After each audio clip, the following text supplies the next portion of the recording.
Well, thank you very much, everybody. It's an honor to be with a very strong leader, a man who has been through a lot, and a man who I've gotten to know very well, and we've gotten along really very well.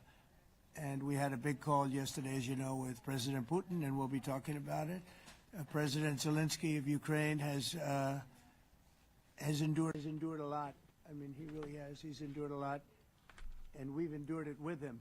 To be honest, it's been a long time, and I think we're making great progress.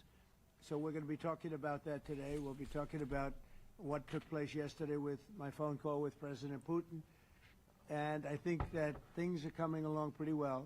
It began with Alaska, where I think certain guidelines were discussed, and we want to see if we can get this done. This was long ago into the Biden administration. I came here and we inherited this, and we'd like to see if we could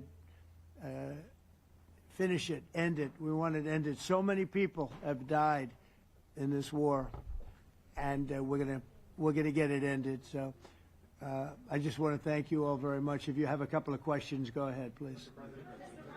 In fact, before I do that, let me just ask the President to say a few words. Thank you, President. Pleasure. Glad to meet you again, Mr. President. Thank you very much for the invitation. Again, my congratulations with your successful ceasefire in the Middle East. Thank you. Yeah, and you did it, and I think this is a momentum to finish Russia's war against Ukraine. I think that, yes, we understand that Putin is not ready. I think not ready, but I think that I'm confident that with your help, we can stop this war.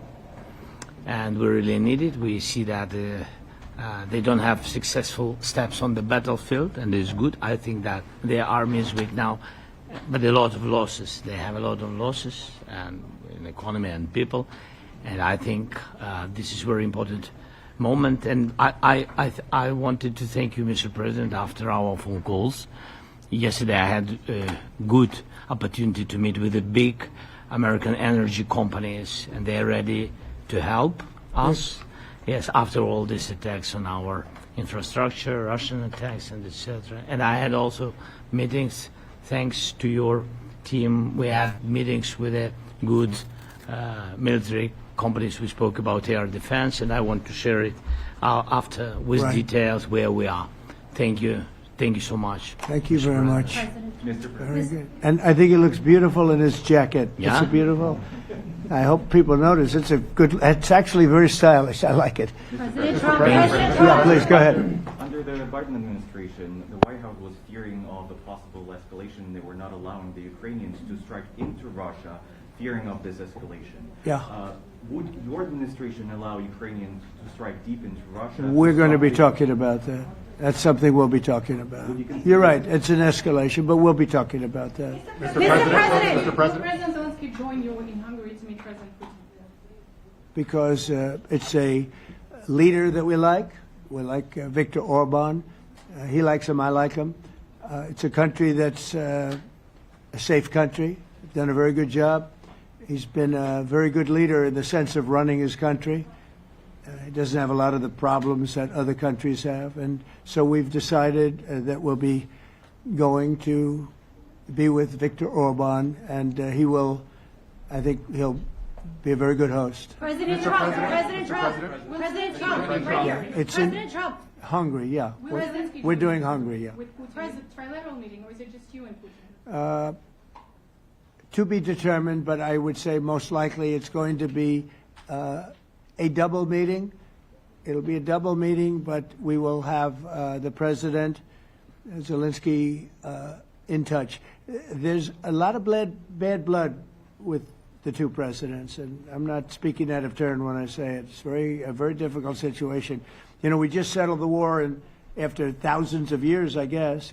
People say anywhere from 500 to 3,000 years, and I was in rooms, as you saw, because you were with me, a lot of you were with me last week, with leaders that didn't like each other, but they were able to get along.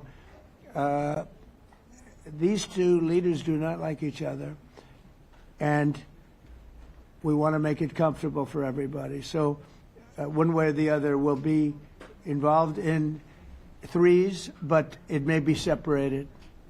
President Trump, Mr. President. President Trump. Doesn't agree to peace in Hungary. Was he what? Where are you from? From Ukraine. He actually had a Okay, conversation good. with me. Good, in yeah. Ukraine. What if President Putin doesn't agree to peace in Hungary? What do you do then? Do you have? Well, let's see what happens. I mean, what if? I think he will. I think that President Putin wants to end the war, or I wouldn't be talking this way. I think he wants to end the war. I spoke to him yesterday for 2.5 hours. We went through a lot of details. He wants to get it ended. I think that President Zelenskyy wants to get it ended. Now we have to get it done. President Trump, Kara Castronova from Lindell TV. And although I love asking you questions, today my question is for President Zelenskyy of Sure. Ukraine. Go ahead, please. Thank you.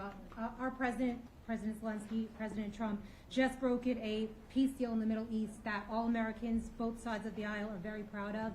But to meet that deal, both sides had to make concessions. Our president has stuck out his neck in many ways to make a peace deal for your war as well. What specific concessions are you willing to make to end this war with Russia? Will you give up joining NATO? Americans have foreign war fatigue, and our president, as he said, we need our tomahawks too. To me. Yes, you, Okay. President Zelenskyy. Thank you What very much. concessions will you That's some question. Right? So many Thank questions you. in one. Thank you very much for your question. First of all, I think we need to sit and speak. The second point, we need ceasefire. Even now, you see in the Middle East, it's very difficult to hold ceasefire. Everywhere, in every war, it's very difficult. We want peace. Putin doesn't want. That's why we need pressure on him. We will speak with President today what we need. We understand what we need to push Putin to negotiation table. And as I said previously, so we are ready to speak in any kind of format, bilateral, trilateral, doesn't matter. Matter just peace. This is important. And we don't speak about NATO or NATO. For Ukrainians, it's very important. Of course, it's our decision, decisions of allies to decide where we are. But are you willing to give Yes, up but joining the NATO? most important thing for people in Ukraine, which are under each day's attacks, to have really strong security guarantees. NATO is the best, but weapon is very important. Allies on our side is very important, and between us, for us, bilateral security guarantees between me and President Trump is very important. I don't know, we didn't speak with details about it, but this is the most important document because the United States is very strong. Sir, President Trump, President Trump, you are the middleman right now, hoping to end this conflict. Who is doing a better job negotiating, President Zelenskyy or President Putin? I think they're both doing a great job in that sense. We have to get it done. We've got to take some of the hatred of each other. You know, they don't like each other. I say that in front of President Zelenskyy, but I say it in front of President Putin too. They have tremendous bad blood. It really is what is holding up, I think, a settlement. I think we're going to get it done, and we have to make it long-lasting. As I said in the Middle East, everlasting, right? Everlasting. And the Middle East is a much more complicated situation. You know, we had 59 countries involved, and every one of them agreed. And it's, you know, it's sort of amazing. Most people didn't think that was doable. This is going to be something I really believe that's going to get done. I had a very good talk yesterday with President Putin. I think he wants to get it done. And President Peter? Zelenskyy, right behind you. When we were in Israel with President Trump earlier in the week, we heard a lot about the difference in diplomacy between President Trump and President Joe Biden before him. What do you see as the biggest difference in diplomacy between President Trump and President Biden? President Trump has a big chance now to finish this war. President Biden now is not the president, so he doesn't have a chance to finish this war. And President Trump is really showed for the world that he can manage ceasefire in Middle East, and that's why I hope that he will do this, and we will also have such big success. For Ukraine, it's a big chance, and I hope that President Trump can manage it. I would say the biggest difference is one is extremely competent and the other one is grossly incompetent. Mr. President. Sir, a few weeks ago in New York, when you two met, you said that you think Ukraine could ultimately take back all the territory that it's lost so far. Do you still think that's the case, or do you think there'll have to be some sort of You swap never of know. territories? Look, you know, war is very interesting. You never know, do you? You just never know. With war and peace, but you never know. Are you ready? President Trump, missile. Please. Russia calls Tomahawk supply to Ukraine as an escalation, yet it continues using similar cruise missiles like Caliber and Yeah. even... Who are you nuclear- with? Who are you with? You Ukraine? Yeah. But Russia continue even using the cruise missiles and also nuclear-capable ballistic missiles in Ukraine since 2022. So do you consider providing Ukraine with the Tomahawk or similar missiles as an opportunity to equalize the possibilities of Ukraine and Russia and push Moscow to the negotiation Yeah. table? Sure. We're going to be talking about that. That's why we're here. Okay? Fair question. Exactly as he told you to say it. But we're going to be talking about it. Okay? Yeah, please. What is your message to India and Hungary, who is still refusing? You said India and Hungary? Hungary. That's India an interesting. And Hungary. India and refusing Hungary. to It's stop an interesting buying- combination. refuse to stop buying Russian oil. Well, India is not going to be buying Russian oil anymore. And Hungary is sort of stuck because they have one pipeline that's been there for years and years and years, and they're inland. They don't have sea. They don't have sea. And I spoke with the very great leader of Hungary, and they are, you know, it's very hard for them to get oil. I understand it. Hungary's in a very interesting position because they can't have ports. You know, they're surrounded by land. So we'll see what happens there. But India will not be buying oil from Russia. And they've already de-escalated, and they've more or less stopped. They're pulling back. They bought about 38% of the oil, and they won't be doing it anymore. Mr. President, Melania Trump has been helping you in achieving peace in Ukraine. Who has? First Lady Melania Trump Yeah. has been helping in returning abducted Ukrainian children from Russian captivity.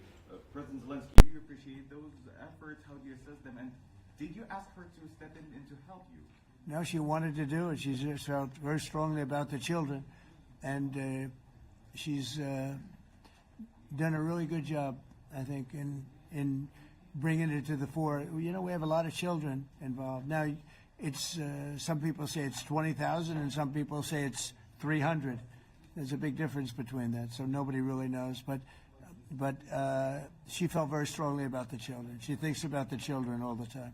President Trump, if you okay Tomahawks to Ukraine, what's going to happen if the United States is in a conflict and we need the Tomahawks? Do we have enough? That's a problem. We need Tomahawks, and we need a lot of other things that we've been sending over the last 4 years to Ukraine. We've been, you know, we gave them a lot. Now we have a different situation. We send it to the European Union. They pay for it and all that, and they have plenty of money. But it's beyond the money. You know, we need Tomahawks, and we need a lot of other weapons that we're sending to Ukraine. One of the reasons we want to get this war over is exactly that. It's not easy for us to give. You're talking about massive numbers of very powerful weapons. So that's one of the things we'll be talking about. Hopefully they won't need it. Hopefully we'll be able to get the war over with without thinking about Tomahawks. I think we're fairly close to that. Yeah, go ahead. Can I say, Yeah, please. just to understand. So for today, of course, we want to finish this war, but the war is another technological war. You don't use just Tomahawks. If you want to target a military goal, you need thousands of drones. It goes together with such missiles. Ukraine has such thousands of our production drones, but we don't have Tomahawks. That's why we need Tomahawks. But United States is a very strong production, and the United States has Tomahawks and other missiles, very strong missiles, but they can have our thousands of drones. That's why where we can work together, where we can strengthen American production. And so just so that I understand, so you're suggesting kind of a trade if President Trump okays Tomahawk missiles to help you launch Yes, it's into about Russia, military goals. It's you only would about let- military goals. Right, but then you would authorize some kind of an exchange where Yes, of course. the U.S. gets Yes, we Ukrainian- have proposition. Yeah, And we have big proposition President- with our drones. President Trump, I don't mean to be brokering an arms deal here, but is that something that you would be interested in, Ukrainian drones? We are, yeah, we would. We have a lot of drones right now. We build our own drones, but we also buy drones from others, and they make a very good drone. I mean, drone warfare has really come to the fore over the last couple of years because of this war. I will say, there's nothing like the jets. You know, we knocked out a lot of drones in Israel. We were knocking them out for Israel, and we were doing it with extremely fast and powerful jets, following the drones and knocking the hell out of them. So, it's, you know, we know a lot about the drones, and we know a lot about the great jets, the great ones. The ones, well, and the B-52s, which were totally they were stealth. They were undetectable. So we have a lot of different weapons. And, you know, I have an obligation also, though, to make sure that we're completely stocked up as a country, because you never know what's going to happen. In war and peace, right? You never know what's going to happen.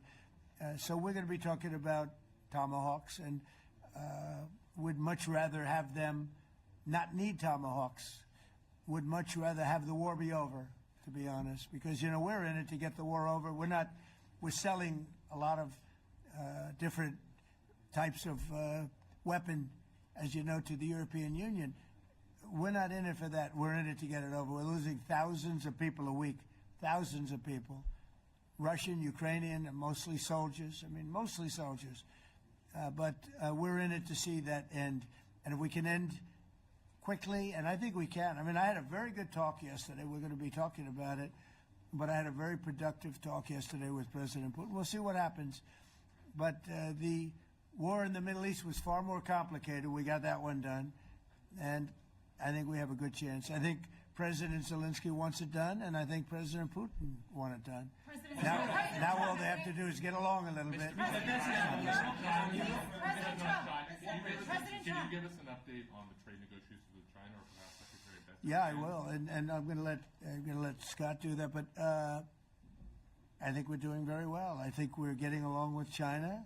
China would like to have something. As of this moment, we'll be meeting in a couple of weeks. We'll be meeting in South Korea. You think myself. Go forward? I think so. It looks like it's going forward. I think so. They want to meet. We like to meet. I have a very good relationship with President Xi, and we're going to see what happens. But, you know, for years we were taken advantage of by China very badly. We were losing hundreds of billions of dollars a year to China. We really built their military, if you think about it. The kind of money that presidents allowed to be lost to China was just insane. And then when I came into office, as you know, I put very severe tariffs. So we took in hundreds of billions of dollars in my first term from China. Biden let that go because it was so much. He let it continue, but he gave all sorts of exceptions. And by the time you looked at it, Scott, I would say it wasn't the same thing. He would give an exception for anything. If you got up and went out to dinner, he'd give you an exception. So it wasn't the same thing. But I put on very serious tariffs, and we took in hundreds of billions of dollars. And then I left office. The election was rigged. I left office, and that was the story. Now I come back, and we are in a very strong position because of tariffs. We're in a very powerful position because of the fact that we have tariffs. If we didn't have tariffs, we would be in a very weak position. We would be in a weakened state. But with tariffs, we've made hundreds of billions of dollars, not only from China, but from others. And China wants to talk, and we like talking to China. So we have a very good relationship, and we're going to be meeting in South Korea a couple of weeks. And I just got back from a long trip. I'm going on another long trip. And Scott, do you want to say a few words on that, please? Yes, sir. So the entire relationship stems from the great respect that the two leaders have for each other. China did a substantial, unprovoked escalation last week. We were unable to get in touch with them. Since then, it's been IMF World Bank Week. They have had working level people here who there have been meetings. The vice premier, who is my counterpart, and I speaking this evening at around 8:30, 9 o'clock. And then he and I and a delegation will meet in Malaysia probably a week from tomorrow to prepare for the two presidents to meet. So I think that things have de-escalated. We hope that China will show the respect that we have shown them. And I am confident that President Trump, because of his relationship with President Xi, will be able to get things back on a good course. Is the hope for that meeting with you and President Xi some kind of trade deal then, or Could would it be. more Look, I think small we're in a very trade strong deal? position. I think we're in a very strong position. We're getting, as you know, as of November 1st, I could move it up if I wanted, a 100% tariff over and above what we get now. So that would make it about 157%. And China doesn't want that, and they want to talk, and we're talking. And I think we'll make a deal that will be good for both. I think we will do something. But you have to understand, we never got anything from China. It was a one-way street. For many years, for decades, it was a one-way street. And they became rich because of the United States. And frankly, presidents that, let's be nice, they didn't know. They just didn't know. They didn't understand what was happening to them. But I understood it. I understood it long before I ran for politics. I used to watch in amazement at how stupid our country was, how stupid they were. And we're not stupid anymore. And that includes with the European Union. That includes with Japan and South Korea. All we want to do is be treated fairly. But the fairly is hundreds of billions and even trillions of dollars coming into the United States. And it's our national security is secure because of tariffs. If we didn't have tariffs, we would have no national security. So it's very important. Will you seek China's help in ending the war in Ukraine? Do you need them to put pressure on Russia? I'll be discussing that, but I'd love to see it ended before that. President I mean, I think we have a chance of ending the war quickly if flexibility is shown on behalf. And again, we're not losing people. The United States is not. We're not losing people. We're not spending money. We're getting paid for the, ammunition and missiles and everything else that we're sending to the European Union, but to NATO. But it's very similar. If you look at the countries, I mean, it's very similar. And we just made a very fair trade deal with the European Union, and what we wanted, and we made a very good deal with NATO too. They pay for all of this. That's not what we're in this for. We're in it to save thousands of lives every week. Thousands and thousands of lives. That's why we're in it. And I think we have a very good chance of bringing this war to a conclusion. President, and your cabinet has done honestly an excellent job. I think that a lot of people could agree to that. Thank you. I'm speaking as someone who lost my father in a war, so I know the human cost. What would your advice be to American leaders, to world leaders, to neocons, to TV hosts who often speak about conflict in abstract or strategic terms rather than the human cost and the human terms? Look, my only statement is we have to get together. It's a very small group of people. It's the president, and the president. Okay, 3 presidents. And I'm the mediator president. And I'm mediating not an easy situation. It should be easy, but it's a lot easier when people understand each other, when they get together, and when they like each other. We don't necessarily have that situation as far as like is concerned. Maybe it can turn around. Maybe it can. But in the meantime, we'll have them keep a little bit of distance, and we're going to see if we can get it done. This is number 9, okay? This will be number 9 for me. I've solved 8, including the Middle East. I've solved 8. This, I thought, would have been among the easiest. We solved, President Putin mentioned yesterday Armenia, all of the different wars. He said it was amazing but the big one that he was surprised that we were able to settle was the Middle East. He thought it was incredible. He was very generous in that sense. This should be something we're able to settle, and I think we will be able to settle. Yeah, Brian? Yes, sir. On that note, you will go down as a peacemaker, no doubt, and you will resolve this war. Well, we resolved 8 others. It's funny how people say that. If you get this one, every time I do one, they forget about that one. I solved 8 wars. go to Rwanda and the Congo, talk about India and Pakistan, look at Thailand, look at all of the wars that we solved. And every time I solve one, they say, if you solve the next one, you're going to get the Nobel Prize. I didn't get a Nobel Prize. Somebody got it who's a very nice woman, very nice. I don't know who she is, but she was very generous. So I don't care about all that stuff. I just care about saving lives. But this will be number 9. But every time I solve one, they said, sir, if you solve one more, you're going to be known as a peacekeeper. So to the best of my knowledge, we've never had a president that solved one war. Not one war. Bush started a war. A lot of them start wars, but they don't solve the wars. They don't settle them. And especially when they have nothing to do with us. I guess just about all of these wars had nothing to do with us. But I saved tens of millions of lives. The Prime Minister of Pakistan said, I saved millions of lives in interceding on Pakistan. And you look at Pakistan and India as an example. That would have been a bad one, 2 nuclear nations, right? So I say this. This is pretty much the last one, although I do understand that Pakistan attacked, or there is an attack going on with Afghanistan. That's an easy one for me to solve if I have to solve it. In the meantime, I have to run the USA, but I love solving wars. You know why? I like stopping people from being killed, and I've saved millions and millions of lives, and I think we're going to have success with this war. Wait, please. This President Zelenskyy, this is your third time over here. Oh. And by the way, you look excellent. Thank you, sir. Thank you. For you, by the way. This is your third time here. How different sitting across from the president is this time versus the 2 previous times here at the White House, and how confident are you hearing the success rate of solving these prior wars that he can get this war solved? First of all, about suit. The same suit because the same president. It's very simple. The next president will have another suit.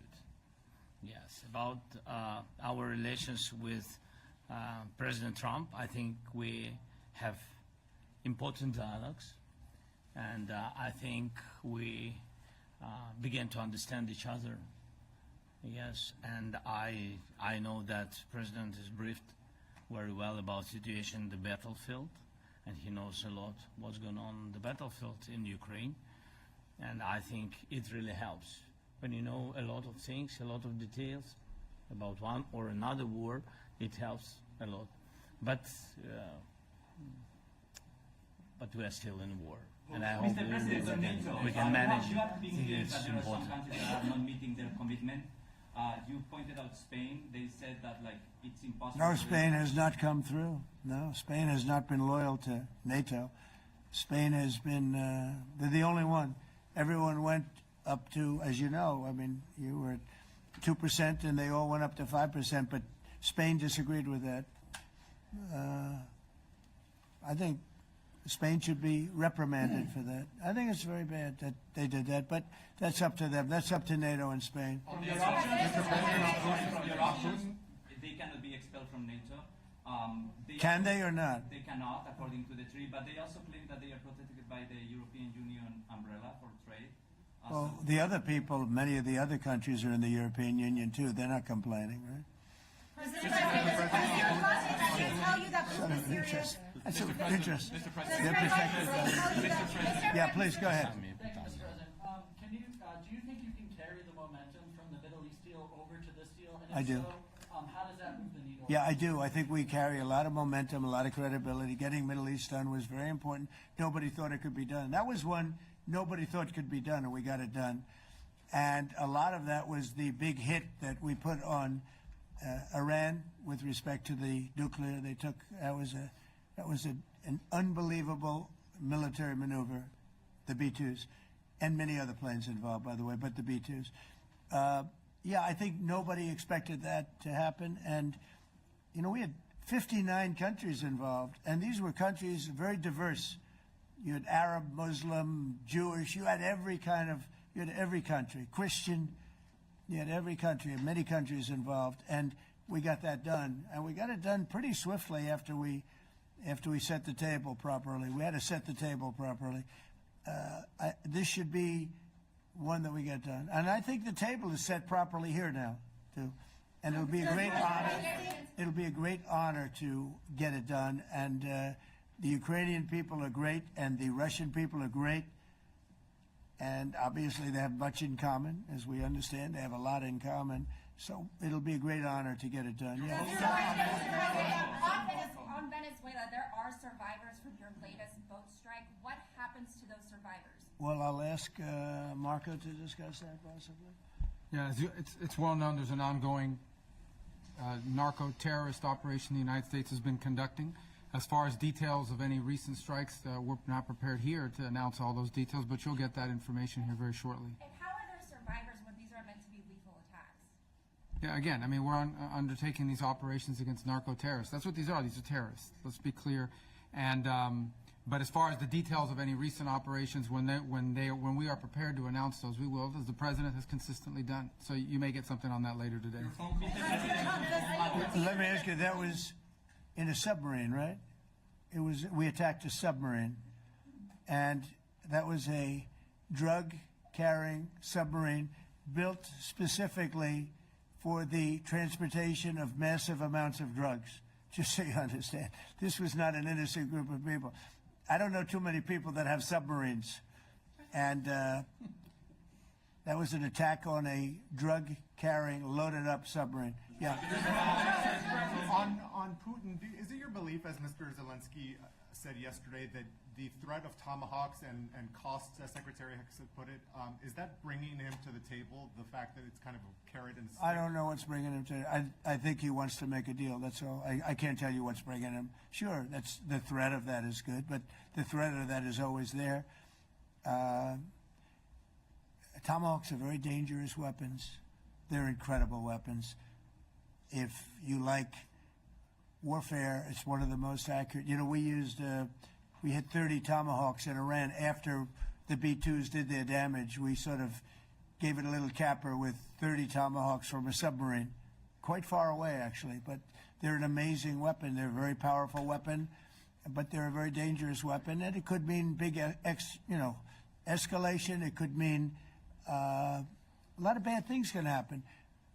Tomahawks are a big deal. But one thing I have to say, we want Tomahawks also. We don't want to be giving away things that we need to protect our country. We have a very strong country right now. We have a strong military. We have the greatest military in the world. We have the greatest weapons in the world. I want to get this war over. Okay? Putin-Trump tunnel to connect Russia and Alaska. Are you interested? I just heard about it. A tunnel from Russia to Alaska. I just heard about that one. That's an interesting one. We'll have to think about that. I hadn't heard that. We just did a nice road in Alaska. It's going to get us to a lot of minerals, and we have a piece of it, a good piece of the ownership because of the fact we made it possible. But this came up yesterday, a tunnel from Russia to Alaska. That's an interesting. What do you think of that, Mr. President? Do you have any ideas? How do you like that idea?